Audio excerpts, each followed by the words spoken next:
अस्सलामुअलैकुम रहमतुल्लाहि व बरकातुहू। आज हम एक्सपेरिमेंटल साइकोलॉजी में पढ़ेंगे signal detection theory dear knowledge की तरफ से।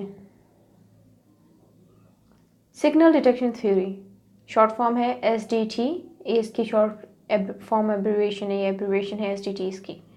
अच्छा, इसकी दो डेफिनेशन मैंने इंक्लूड की हैं। एक डेफिनेशन है a psychophysical theory that divides the detection of sensory signals into sensory process and decision making process. यानी कि ये एक साइकोफिजिकल थ्योरी है जिसमें डिटेक्शन सेंसरी सिग्नल की जो डिटेक्शन है वो सेंसरी प्रोसेस और डिसीजन मेकिंग प्रोसेस में डिवाइड होती है। यह अगर बहुत इजी करके मैं बताऊं तो सिग्नल डिटेक्शन थ्योरी यानी कि सिग्नल डिटेक्शन की बात हो रही है। इसमें स्टिमुलस और रिस्पॉन्स रिलेशनशिप को डिस्कस किया जा रहा है। जब एक स्टिमुलस प्रेजेंट किया जाता है उसके बाद ही हमारा एक रिस्पॉन्स आता है, तो वो एक स्टिमुलस रिस्पॉन्स जो है वो इस फर्स्ट डेफिनेशन में सेंसरी सिग्नल जो है अब उसको स्टिमुलस कंसिडर किया गया है, और जो डिसीजन मेकिंग प्रोसेस है वो हमारे पास रिस्पॉन्स है। यानी कि जब हम कोई सिग्नल डिटेक्ट करते हैं और उसके बाद फिर हमारा जो रिस्पॉन्स आता है वो एक डिसीजन फॉर्म में आता है।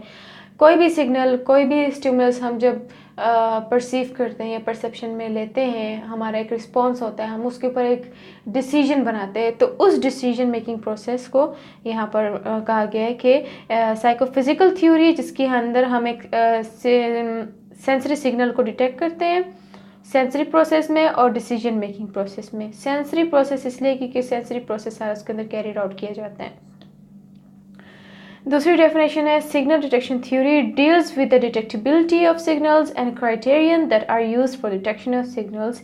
यानी कि सिग्नल डिटेक्शन थ्योरी डिटेक्टिबिलिटी और क्राइटेरियन के साथ डील करती है डिटेक्शन ऑफ सिग्नल्स में। अब डिटेक्टिबिलिटी क्या है, क्राइटेरियन क्या है, वो नेक्स्ट स्लाइड में मैं आपको अभी बताती हूँ। Detectability and criterion. Signal detection theory reduces the stimulus-response matrix into two meaningful quantities: detectability, a subject's sensitivity to stimulation, and criterion, a subject's inclination to favor a particular response. यानी कि डिटेक्टिबिलिटी simple form में मतलब detect करना। जब एक stimulus को आप detect करते हैं तो वो है डिटेक्टिबिलिटी, यानी कि आप उस स्टिमुलस की तरफ आप सेंसिटिव हैं, तो ये हमारे पास आ जाते हैं डिटेक्टिबिलिटी। नेक्स्ट है क्राइटेरियन। क्राइटेरियन ब्रैकेट में वैसे बीटा इसके लिए मेंशन किया गया है, लेकिन क्राइटेरियन का मतलब है कि अब जो डिटेक्टिबिलिटी हमने जो स्टिमुलस हमने डिटेक्ट की है उसके बाद हमारा जो एक पर्टिकुलर रिस्पांस है वो क्राइटेरियन है। यानी कि डिटेक्टिबिलिटी हमारी और सेंसिटिविटी टूवर्ड्स स्टिमुलस या हमारा जो है डिटेक्ट करना है स्टिमुलस को, और क्राइटेरियन मतलब उसके बाद हमारा एक पर्टिकुलर रिस्पांस। वो पर्टिकुलर रिस्पांस हमारे डिसीजन मेकिंग भी हो सकती है, हमारी जजमेंट भी हो सकती है। बायस मतलब हमारे अपने साइकोलॉजिकल फैक्टर्स पे भी हो सकते हैं, हमारे अपनी पर्सनल बायसनेस पे भी हो सकते हैं। इसको फर्दर हम नेक्स्ट स्लाइड्स में डिस्कस करेंगे। Factors of signal detection theory. दो फैक्टर्स हैं इसके। SDT depends on two factors. एक है साइकोलॉजिकल फैक्टर्स। साइकोलॉजिकल फैक्टर्स हमारे पास इंटरनल फैक्टर्स होते हैं जिसमें आ जाते हैं expectations, motivations, past experiences etcetera. और दूसरा है फिजिकल फैक्टर्स। फिजिकल फैक्टर्स यानी कि एक्सटर्नल फैक्टर्स। इसके अंदर एक्सटर्नल एनवायरनमेंट आता है। एक्सटर्नल एनवायरनमेंट के अंदर हमारे पास आता है प्रेपोटेंसी, साइज, शेप, रिपीटिशन, इस तरह की कोई भी चीज़ें जो हैं वो फिजिकल फैक्टर्स में आ जाते हैं, जो कि कह सकते हैं कि फिजिकल फैक्टर्स जो है वो हमारे पास ऑब्जेक्टिव होते हैं, यानी कि सेम होते हैं। और जो साइकोलॉजिकल फैक्टर्स होते हैं वो सब्जेक्टिव होते हैं, वो सेम नहीं होते, वो हर एक बंदे की अपनी अपनी एक्सपेक्टेशंस होती हैं। साइकोलॉजिकल फैक्टर में आप इंक्लूड कर सकते हैं कि इसके अंदर सोशल सजेशंस भी आ सकते हैं कि एक बंदा आपको जो चीज़ सजेस्ट कर रहा है आप उनकी बात पे जा रहे हैं। आपकी अपनी एक्सपेक्टेशंस भी हो सकती है, आप खुद क्या एक्सपेक्ट करते हैं, आपकी मोटिवेशंस भी हो सकती है, आप किस चीज़ की तरफ आप मोटिवेटेड हैं, आपके पास्ट एक्सपीरियंस पे भी डिपेंड करता है, का एनीथिंग एक्सेट्रा। और फिजिकल फैक्टर्स जो हैं वो ऑब्जेक्टिव हैं, क्योंकि फॉर एग्जांपल प्रेपोटेंसी का मतलब ये है कि एक ऐसी चीज़ जिसकी तरफ सबके अटेंशन जाए। It is like intensity. Intensity मतलब फॉर एग्जांपल आपके पास एक वाइट पेज है और उसके ऊपर एक रेड डॉट है, तो तवज्जो रेड डॉट पे जाती है, ये प्रीपोटेंसी हो गई है। साइज, शेप वगैरह ये सारे फिजिकल फैक्टर्स में आ जाते हैं, यानी कि एक्सटर्नल फैक्टर्स। इसके ऊपर मैं एक दूसरी भी वीडियो बनाऊंगी आप लोगों के लिए, ताकि थोड़ा ये फिजिकल फैक्टर्स और साइकोलॉजिकल फैक्टर्स जो है ये वाला कॉन्सेप्ट क्लियर हो जाए। ये अलग एक पूरा इसके ऊपर लेक्चर हो सकते हैं। अच्छा, बहरहाल सिग्नल डिटेक्शन थ्योरी में फिजिकल फैक्टर्स भी एक अहम रोल अदा करते हैं और साइकोलॉजिकल फैक्टर्स भी अहम रोल अदा करते हैं। इसके दो ही फैक्टर्स हैं, यही फिजिकल फैक्टर्स और साइकोलॉजिकल फैक्टर्स। अच्छा, एक्सप्लेनेशन पे आ जाते हैं, तो ताकि थोड़ा ज़्यादा समझ में आ जाए सिग्नल डिटेक्शन थ्योरी होती क्या है। The theory can be an application of psychophysics because the observer responses according to their sensitivity to stimulus and judgement accordingly. यानी कि साइकोफिजिक्स की एप्लीकेशन है ये सिग्नल डिटेक्शन थ्योरी, क्योंकि इसके अंदर ऑब्जर्वर का रिस्पांस स्टिमुलस की सेंसिटिविटी के अकॉर्डिंग होता है और उसके मुताबिक ही हमारी जजमेंट होती है। यानी कि मतलब ये कि जब हमारे पास एक किस्म का स्टिमुलस आता है उसके मुताबिक ही हमारा रिस्पांस होता है और उसके मुताबिक ही हम अपनी जजमेंट पेश करते हैं। जजमेंट यहाँ पर हमारी अपनी परसेप्शन भी हो सकती है, स्टिमुलस के ऊपर डिपेंड करते हैं। स्टिमुलस कुछ भी हो सकते हैं। फॉर एग्जांपल आपके सामने एक बलून को फुलाया जाता है एंड देन उसके बाद उसको फाड़ा जाता है। जाहिर है आप उसको इसी तरह परसीव करेंगे कि बलून फट गया है, और उसके बाद आपकी जजमेंट कैसी होगी, या आप उसके बाद आपका रिस्पॉन्स कैसे होगा। आप छलांग मारेंगे या थोड़े डर जाएंगे या जस्ट उसको देखेंगे। बहरहाल वो जो भी है वो आपके ऊपर डिपेंड करते हैं, आपके साइकोलॉजिकल फैक्टर के ऊपर डिपेंड करता है या आपके फिजिकल फैक्टर के ऊपर डिपेंड करते हैं। लेकिन यहाँ पर बात यही हो रही है कि हमारे पास जिस तरह का स्टिमुलस आता है वैसे ही हमारा उसके ऊपर रिस्पॉन्स होता है। तो यानी कि ऑब्जर्वर का रिस्पॉन्स जो है वो स्टिमुलस की सेंसिटिविटी के मुताबिक होता है। स्टिमुलस जितना सेंसिटिव होगा उतना ही ऑब्जर्वर का रिस्पॉन्स भी सेंसिटिव होगा और उसी के मुताबिक फिर हमारी जजमेंट होती है। दूसरा है कि signal detection theory basically sensory experiment to us and it help us to analyse much kind of decision making problem. अच्छा, एक तो ये है कि साइकोफिजिक्स में भी इसको इंक्लूड किया गया है, it is an application of psychophysics. दूसरी जो बात हमारे पास आई है ये है it is a sensory experiment. एक तो ये साइकोफिजिक्स की एप्लीकेशन है, ठीक है। It can be an application of psychophysics क्योंकि इसके अंदर स्टिमुलस रिस्पांस रिलेशनशिप है। जितना सेंसिटिव स्टिमुलस होगा हमारे पास उतना ही हमारे पास सेंसिटिव रिस्पांस होगा, उसी के मुताबिक हमारी जजमेंट होगी। अब नेक्स्ट पॉइंट में जो है ये कह रहे हैं कि सिग्नल डिटेक्शन थ्योरी जो है ये एक सेंसरी एक्सपेरिमेंट है। क्यों? because it help us and it help us to analyze much kind of decision making problems। यानी कि decision making problems आप decision तब ही लेते हो जब आपके पास एक stimulus present होता है। तो यहाँ पर वही बात हुई है कि जब स्टिमुलस, वो जब मैंने पहले बताया था कि स्टिमुलस जितना सेंसिटिव होता है उतने सेंसिटिव हमारा रिस्पॉन्स होता है। तो यहाँ पर वही बात है कि analyse much kind of decision making problem. अब हम एनालाइज करते हैं कि स्टिमुलस किस केस में वो सेंसिटिव है या वो नहीं है, और हमारा डिसीजन अब किस तरह होना चाहिए। ये डिसीजन मेकिंग प्रॉब्लम्स जो है वो एनालाइज करने में मदद करता है सिग्नल डिटेक्शन थ्योरी में। तो सिग्नल डिटेक्शन थ्योरी की इसका एक पॉइंट है कि it can be an application of psychophysics क्योंकि इसके अंदर स्टिमुलस रिस्पॉन्स रिलेशनशिप को स्टडी किया जाता है। इसमें जो है दूसरा पॉइंट जो है वो यही है कि it is basically a sensory experiment to us. क्यों? क्योंकि it help us to analyse much kind of decision making problems. Third point है predicts how and when we detect the presence of faint stimulus and background stimulation. दूसरा signal detection theory क्या करता है कि इसके अंदर हम एक फेंट स्टिमुलस यानी कि जो सिग्नल हमें मिल रहे हैं और एक बैकग्राउंड स्टिमुलेशन यानी कि नॉइज, उसके बीच में हम डिफ्रेंशिएशन करते हैं। सिग्नल डिटेक्शन थ्योरी में ये होता है कि आप एक सिग्नल को डिटेक्ट करते हैं। जब आप उसको डिटेक्ट करते हैं तो आप किस सिग्नल को डिटेक्ट करते हैं और किस सिग्नल को आप इग्नोर करते हैं, ये डिपेंड करता है। अब यहाँ पर कह रहे हैं कि आप डिटेक्ट करते हैं the presence of faint stimulus and background stimulation. जाहिर है जैसे कि there is difference between listening and hearing. Listening वो चीज़ होती है जब आप एक चीज़ को बिल्कुल अपनी परसेप्शन में ले लेते हैं, आप उसको डिटेक्ट कर लेते हैं। एंड हियरिंग समथिंग के वो जस्ट नॉर्मली आपके हियरिंग सेंस ऑफ हियरिंग जो है वो काम कर रहे हैं, तो सो योर हियरिंग। इसी तरह यहीं पर बात हुई है कि predicts how and when we detect the presence of faint stimulus and background stimulation. यानी फेंट स्टिमुलस वो स्पेसिफिक सिग्नल है जो आप डिटेक्ट करें, और बैकग्राउंड स्टिमुलेशन यानी कि आपके बैकग्राउंड में जो भी शोर शराबा चल रहा है जो कि आप उसको नहीं डिटेक्ट कर रहे, आप उसको तवज्जो नहीं दे रहे, तो वो आपके बैकग्राउंड स्टिमुलेशन में आ जाता है। आप इस वक्त किस सिग्नल को तवज्जो दे रहे हैं, अटेंशन दे रहे हैं, वो आपके पास फेंट स्टिमुलस में आ जाते हैं। नेक्स्ट पॉइंट है this theory is based upon the discrimination of the stimuli. यानी कि दो स्टिमुलस के बीच में आप डिफ्रेंशिएट कर लेते हो। यानी कि फॉर एग्जांपल एक फेंट स्टिमुलस हो गया और एक बैकग्राउंड स्टिमुलेशन होगी। आप जिस चीज़ को अटेंशन पे कर रहे हैं आप उसमें डिफ्रेंशिएट कर सकते हैं, आप जिस चीज़ को इग्नोर कर रहे हैं आप उसमें मतलब बैकग्राउंड स्टिमुलेशन आप इनमें डिस्क्रिमिनेट कर सकते हैं, या तो फिर वो जो डिफरेंशिएट थ्रेशोल्ड होता है वो वाला भी इसके अंदर इंक्लूड कर सकते हैं। And then the detection of signal actually depends on physical and psychological condition of individuals. अब ये डिटेक्शन जो है हमारे फिजिकल और साइकोलॉजिकल कंडीशन पे डिपेंड करते हैं कि एक बंदा साइकोलॉजिकली किस चीज़ की तरफ वो अट्रैक्ट हो रहा है, वो उसी सिग्नल की तरफ अटेंशन पे करेगा।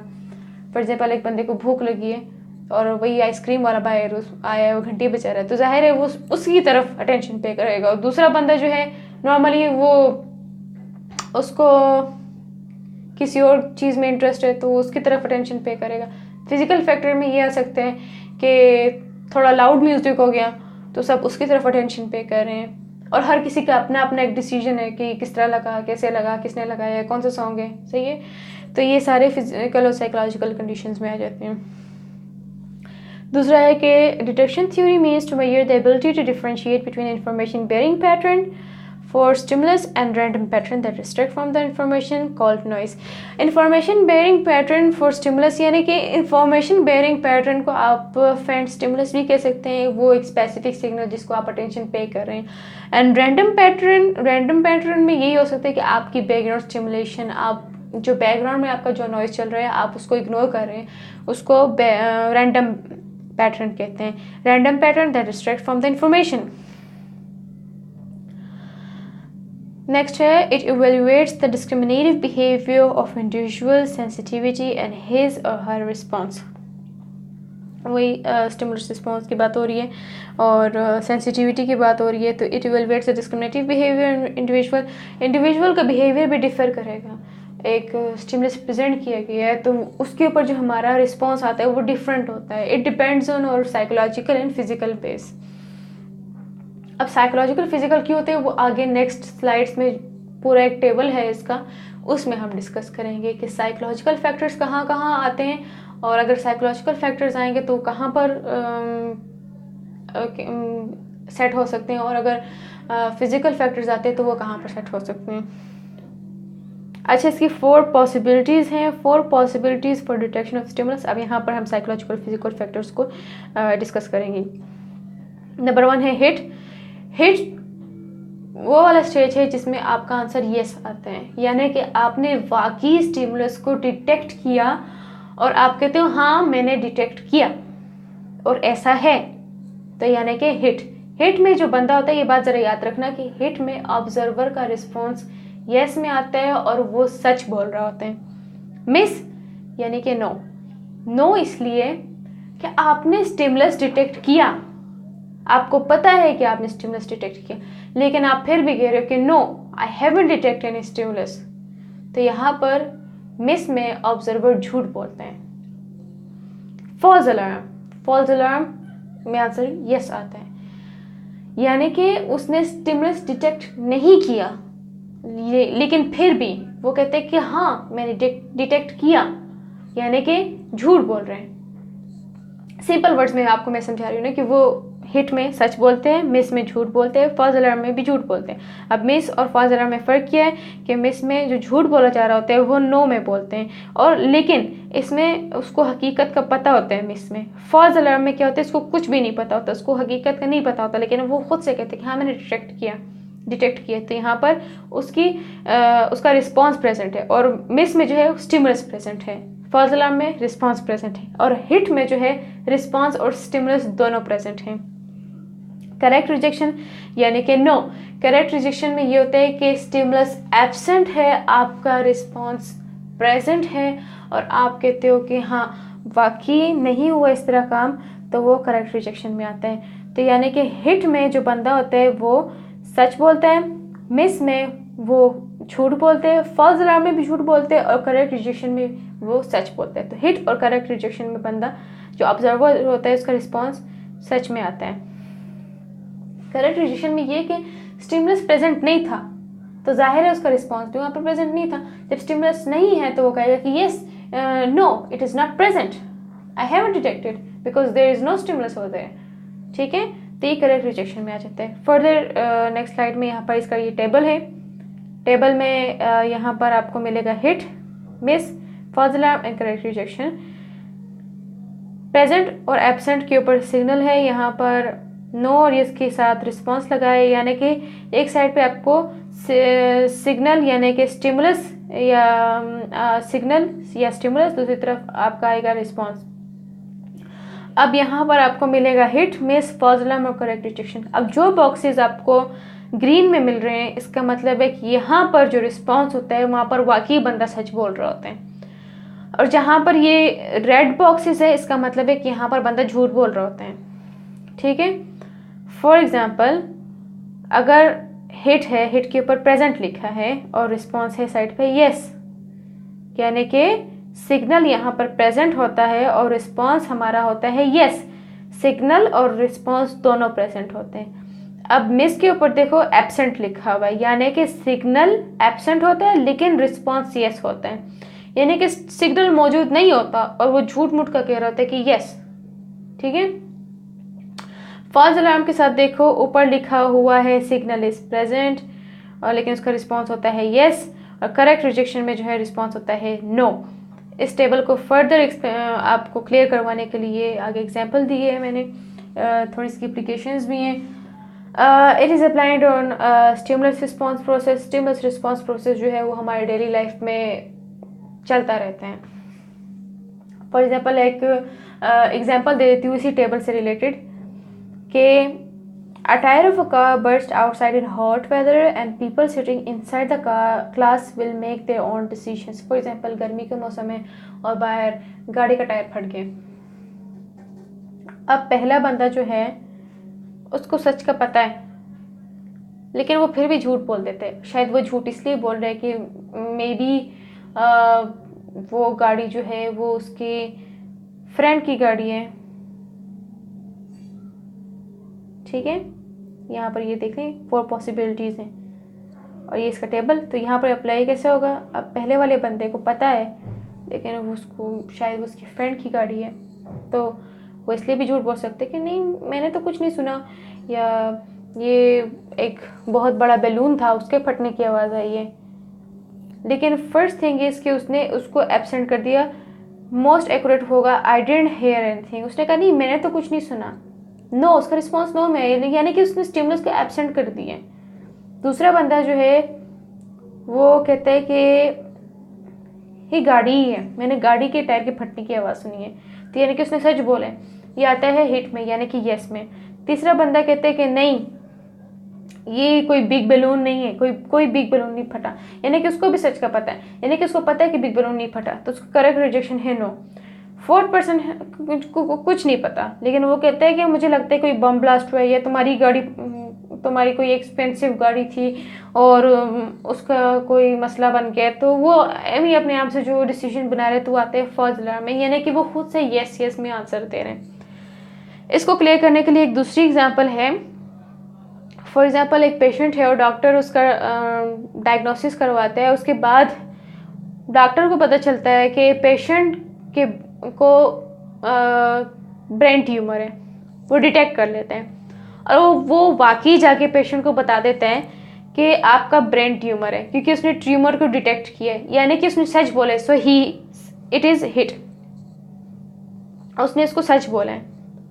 लेकिन फॉर एग्जांपल अगर जो मरीज़ आता है डॉक्टर उसको डायग्नोसिस करवाता है और डॉक्टर को पता चलता है कि इसको ब्रेन ट्यूमर है, उसने ब्रेन ट्यूमर डिटेक्ट किया, लेकिन वो मरीज़ को झूठ बोलता है कि नहीं आपको कोई मसला नहीं है, आप ठीक हैं। वो शायद इसलिए भी बोल सकते हैं कि वो मरीज़ ऑलरेडी साइकोलॉजिकली डिस्टर्ब हो, तो आता है मिस में, यानी कि उसको पता है सच का डॉक्टर को, लेकिन उसे झूठ बोले तो वो मिस में आ जाते हैं। अब फॉर एग्जांपल एक मरीज़ आता है और डॉक्टर जो है वो इनएक्सपीरियंस है, या डॉक्टर ने गलती से किसी और चीज़ को ब्रेन ट्यूमर समझ लिया, उसने मरीज़ का डायग्नोसिस करवाया और उसने मरीज़ को कहा कि आपको ब्रेन ट्यूमर है, इवन कि मरीज़ को ब्रेन ट्यूमर नहीं है। फॉर एग्जांपल मरीज़ एक हेल्दी है, एक सेहतमंद मरीज़ है, लेकिन डॉक्टर ने गलती से ब्रेन ट्यूमर किसी और चीज़ को ब्रेन ट्यूमर समझ लिया, उसने मरीज़ को कहा कि आपको ब्रेन ट्यूमर है, तो यानी कि उसने फॉल्स अलार्म, झूठ बोला, तो ये आता है फॉल्स अलार्म में। और दूसरा फॉर एग्जांपल मरीज़ आता है और डॉक्टर उसको कहता है कि आपको ब्रेन ट्यूमर नहीं है, आप हेल्दी हैं, यानी कि वाकई मरीज़ को कोई सच मसला नहीं है, और डॉक्टर वाकई कहता है कि आपको ब्रेन ट्यूमर नहीं है, तो आता है करेक्ट रिजेक्शन में। लेकिन साइकोलॉजी में करेक्ट रिजेक्शन मोस्टली बहुत सीवियर केस हो जाता है। फॉर एग्जांपल अगर एक मरीज़ आपके पास आता है, वो स्किज़ोफ्रेनिक है और वो आपको कहे कि मेरे सामने एक ऐसा बंदा खड़ा है, और आपको कि नहीं है, करेक्ट रिजेक्शन, तो यहाँ पर फिर आपको मिस या फॉल्स अलार्म इसका सहारा लेना पड़ता है। अच्छा, hit miss false alarm and correct rejection इसकी जनरल सी डेफिनेशन है। When the stimulus is present but response is absent it is called miss, यानी कि जब स्टिमुलस मौजूद होता है लेकिन हमारा रिस्पॉन्स एब्सेंट होता है, ये आता है मिस में, यानी कि हम अपना रिस्पॉन्स एब्सेंट कर लेते हैं, यानी कि हमने तो कोई चीज़ डिटेक्ट ही नहीं की। दूसरा है when the stimulus is absent and response is present it is called correct rejection, यानी कि स्टिमुलस नहीं है, वहाँ पर मौजूद नहीं है, आपका रिस्पॉन्स प्रेजेंट है, आपको पता है कि वाकई स्टिमुलस नहीं है, so it is called correct rejection. Fourth one है when both the stimulus and response are present it is called hit, यानी कि जब स्टिमुलस और रिस्पॉन्स दोनों प्रेजेंट है आपके पास, तो यानी कि वाकई एक स्टिमुलस आपने डिटेक्ट किए और आपने रिस्पॉन्स दी, आपने कहा कि हाँ ऐसी एक चीज़ है, आपने डिटेक्ट किए एक सिग्नल को, आपने कुछ सुना है और वाकई ऐसा है, तो वो आपने सच बोला, so it is hit, yes. Fourth one है when both the stimulus and response are absent it is called false alarm, यानी कि जब स्टिमुलस और रिस्पॉन्स दोनों एब्सेंट हो तो आपके पास आता है ये फॉल्स अलार्म में। So thanks for watching my video, और मेरी वीडियो को लाइक करना मत भूलिएगा और सब्सक्राइब करना मत भूलिएगा। और अगर इससे रिलेटेड आपको कोई भी किसी भी सब्जेक्ट से रिलेटेड कोई टॉपिक हो जो आपको समझ नहीं आ रहा हो, तो यू आर मोस्ट वेलकम, आप कमेंट में टाइप कर सकते हैं और हम कोशिश करेंगे कि आपके लिए बेस्ट से बेस्ट प्रेजेंटेशन और वीडियो बना सकें। experimental psychology, ethics in psychology, educational psychology, introduction to psychology, history of psychology, communication skills, English, international relationships, sociology, in subjects से related अगर आपको कोई भी questions हो, so you're most welcome, feel free to ask, comment में आप type कर दें, and we will try our best कि हम आपके लिए इस तरह वीडियो बनाए। अगर आप नए हैं हमारे चैनल पे तो आप सब्सक्राइब करें, हमारी जो भी नई वीडियो आएगी तो आपको